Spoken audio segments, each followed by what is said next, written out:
I asked you guys to send me your high school DxD hot takes again, and once again you guys hooked me up, so thank you for that. So of course I'm just going to read off the hot takes I got, and I'm just going to tell you if I agree with them or if I disagree with them. So let's look at the hot takes. Let's again start off with something a little light. You know, you don't want to start it off with something crazy. So this first one is from Braylon Williams, and it says season 4 art style is actually underrated, and also Issei is a walking W in my opinion. While I do think the old art style is better than the new one, I still think the new one's alright. It doesn't bother me, but the amount of hate it gets I think is a little unwarranted, so I would say it is underrated. And Issei is a walking W, of course I agree with that one. The next one is from Maxveer. That's like the hardest name I've ever had to read. And it says Kiba's balance breaker is disappointing, not gonna lie. At first it sounds cool, the holy and demonic mix, but then you realize that, for example, he could do something like Shiro from Fate and do his own realms with various types of swords or something like that. Basically saying the holy demonic sword is kind of lame. I don't know, I think the holy demonic sword's alright. I don't know if he can actually create realms with his swords, but if he can, he's been holding back way too much. I mean, I think just the concept of combining the holy and demonic thing is OP,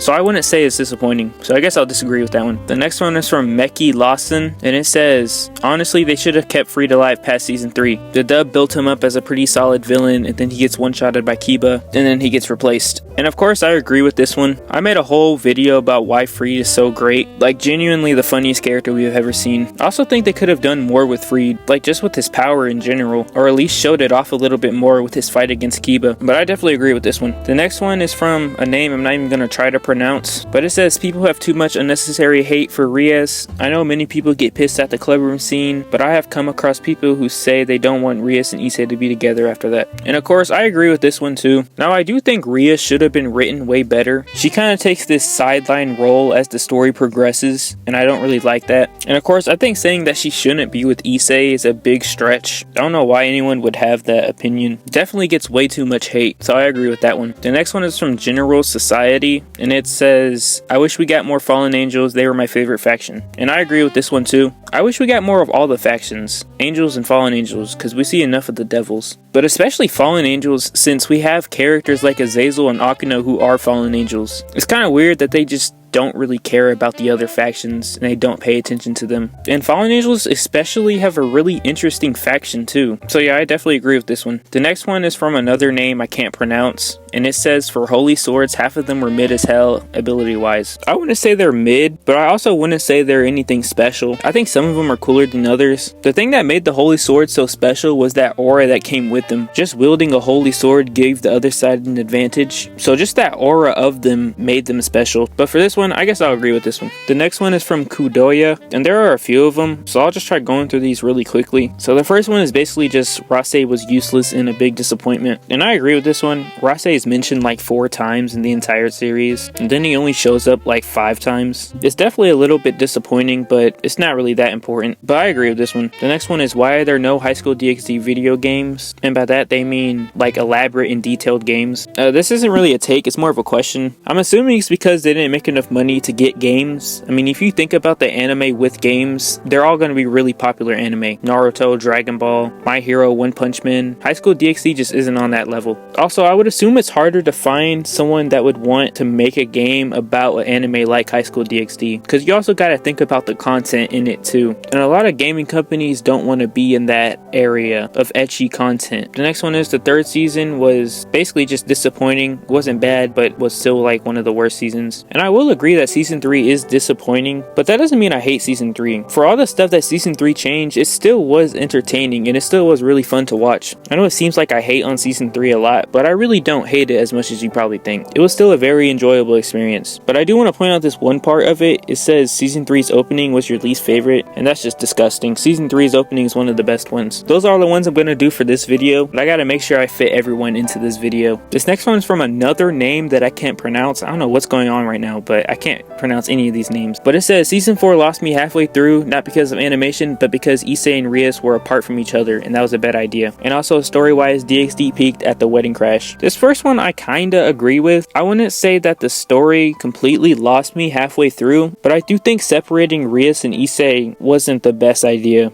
or it didn't turn out as well as they thought it would. But I wouldn't say it lost me. I would just say that it was just weird. And then them peeking at the wedding scene, I would say that's one of their peaks. I think they have a few peaks. So I would say one of their peaks would be the wedding crash, but then another one would be Kiba's backstory, and then obviously Juggernaut Drive. So they have a few little peaks in there, but I'll agree with the second one. And then the first one, I guess I'll disagree with. The next one is from Thailand the Gamer, and it says the anime's Juggernaut Drive scene was way better than the light novels, and I 100% agree with this. I think I talked about this in the last hot take video, but I really don't like changing the Juggernaut Drive into a joke, because that's what they felt like they did. It felt like the whole thing just became a joke. So yes, it was miles better, way more enjoyable and way more emotional. They also say that episode 0 felt rushed, and I think that's obvious. I think that's just a given, because they're trying to fix all the mistakes season 3 made into one episode, so they have to narrate all this stuff. It was weird. Episode 0 was really weird. But yeah, I'll agree with both of those takes. The next one is from the Nemesis, and it says the world building is the highlight of the series, and then it says they should have focused more on the world building. I think the world building should be the highlight of the series, but it isn't, because it's not the main focus. If it was, then it definitely would be. I mean, High School DxD is such an interesting world. They have so much to go off of. We're talking about everything. They literally have everything in there, so they definitely should have went harder on that world building. But saying it's the highlight of the series, I have to disagree with. The next one is from the Trampoline Trickster, and it says Issei shouldn't be hated for being dense, because from his perspective, he's nothing but a servant to Rias. And with this one, I kind of have to disagree with it, because it kind of comes to a point where you just can't be dense anymore. Like, that denseness has to be thrown out the window. I mean, you have all these moments where they're together and doing all these things, and any logical person would not be that dense in a situation like that. So I get the hate for it, but also at the same time, he was being a little dense because of his past with Rainier. So I guess I'll agree with that one. The next one is from Konjiki, and it says the animation for season 4 wasn't really all that great. All those fights you see in the season are better than the fights from the rest of the seasons, but not as great as the Sakuga from the high moments of the majority of the first two. I definitely just disagree with that one. But I will say, sometimes when you look at season 4's animation, you will find moments that just look weird. Like, there are moments where characters are just walking and they just look super stiff, but you can also find that in season 3. So I definitely want to say the animation isn't great. I don't really care about the Sakuga, whatever you're talking about, because the animation to me matters the most when characters are fighting and when the characters are moving. That's when I think animation plays the most important factor. So I'm going to disagree with that one. The next one is from Badass Productions, and it's once they used the Opie Dragon song to break out of Issei's Juggernaut Drive, they lost me. I enjoy High School DxD for everything it is, but they harp on boob stuff way too much. Also, Rias does more of the interrupting because YouTube doesn't like that word. So the first one I already talked about, and then we have the Rias one. I mean, I don't know the statistics. I don't know who has the record of most ecchi scene interruptions, but it's going to be between Rias or Asya. I think it's Rias though. I actually think it's Rias, just thinking about all the moments she interrupted Issei and Akano from seasons 2 to 4. Just off the top of my head, I think I would say Rias, so I agree with both of those takes. The next one is from Kokabil, and it's Saji's fight against Issei during the Sona rating game felt forced. And for this one, I'm going to have to disagree, but I do see where you're coming from with this take. The reason why I don't think the Saji thing was forced is because they set it up way earlier in that volume. They made that moment where Sona got laughed at by their higher ups, and how she pretty much got embarrassed by them. And so that really made you want to root for them, and it also gave Saji more of a reason to try that hard. But at the same time, I can also see why you would think it's forced, because it's just Saji. I mean, we're talking about a guy who we barely seen fight before, and all of a sudden he's able to take this type of beating from Issei. And I will say this again, I do think them comparing that moment to the Issei and Riser moment was very forced, but overall for me it didn't feel that forced, so I'll disagree. The next one is from this name that I don't know how to read again, and it says Rias got bigger than my head. I don't know what this means. It sounds too wacky for me. The next one's from The Introvert, and it says I wish they focused more on the world building than the titties. High School DxD has such an interesting world, and I talked about this earlier, and I 100% agree with this. Again, High School DxD has so much potential with the world they're in. They have so many different mythologies, so many different things to explore, but they stay so confined because they want to focus so much on the fan service.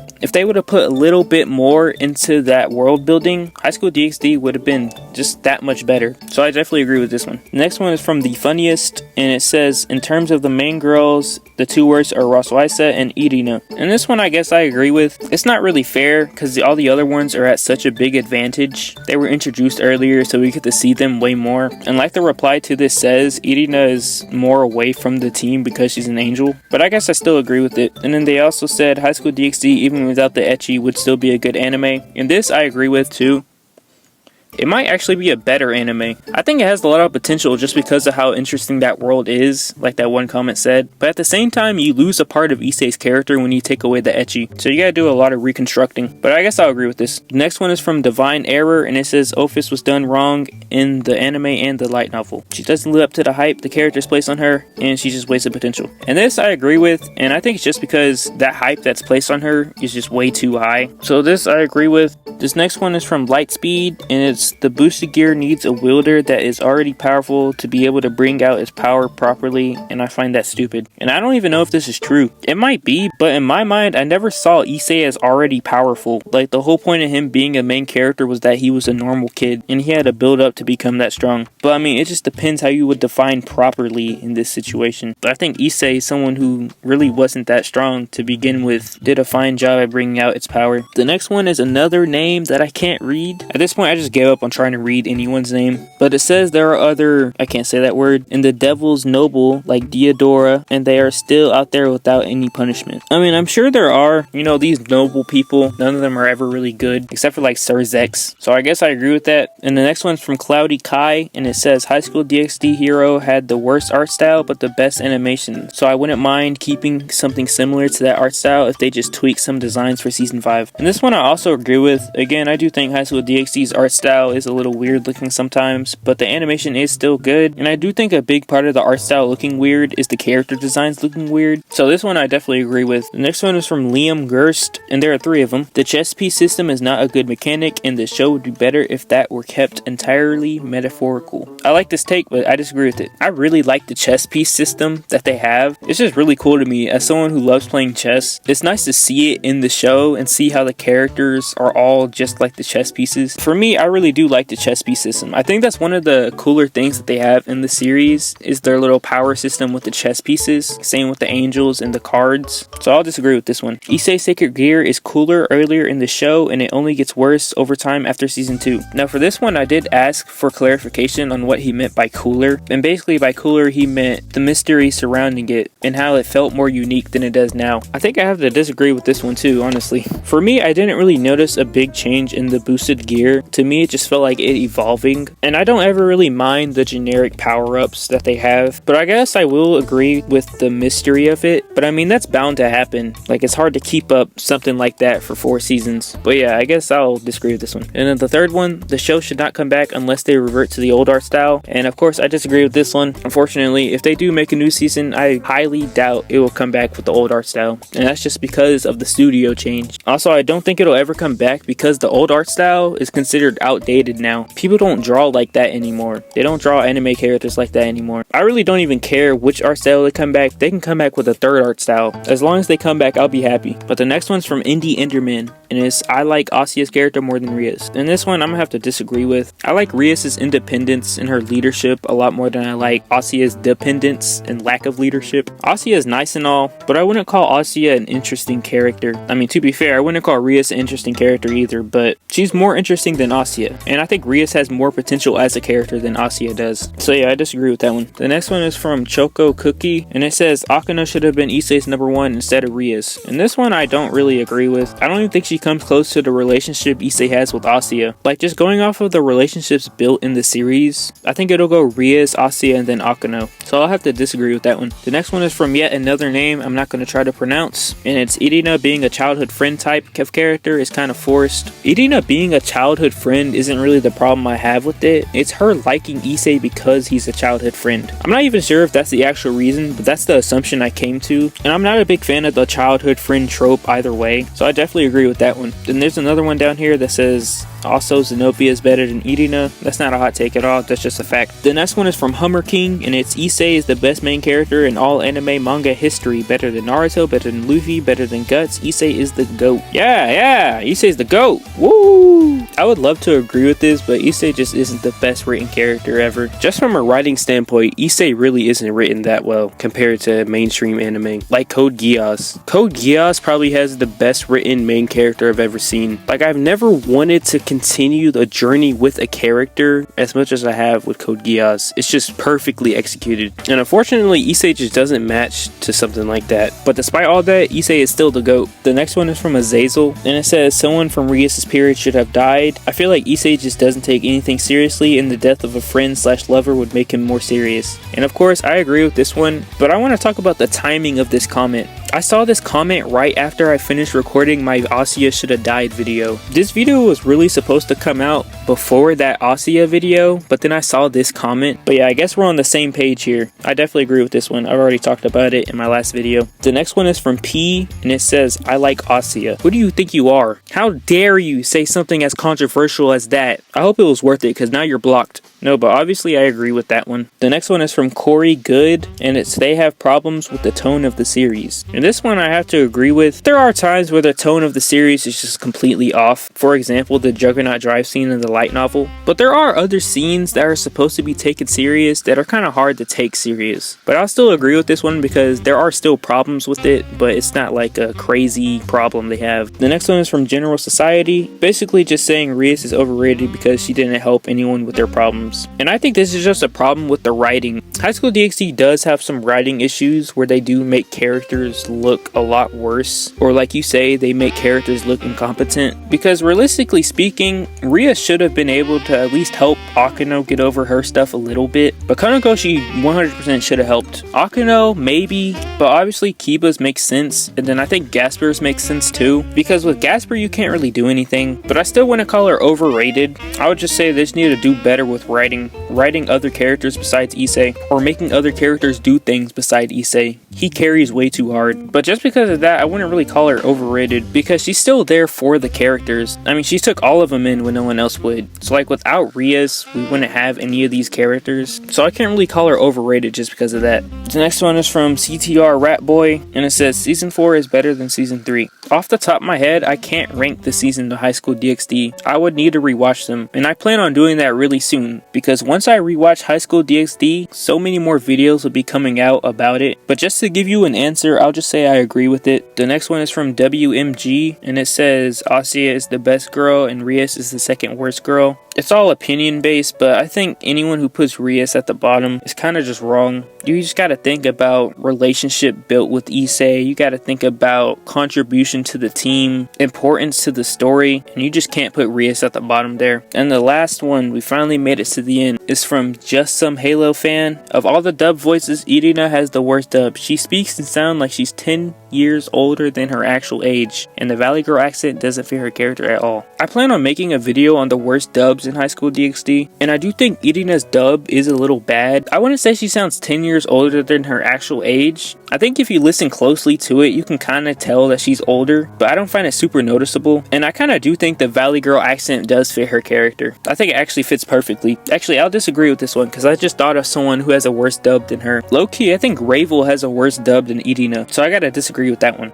And that's the last one. Thank you to everyone who sent a take. Obviously, I appreciate it. But yeah, next video should, this time I mean it. I know I've been saying this for the past 5 or 6 videos, but next video should be the light novel review. I recorded this light novel review like 2 months ago, and I still haven't edited it. But yeah, again, thank you to everyone who sent a hot take. I was able to get through all of them this time. If you enjoyed the video, please like and subscribe, and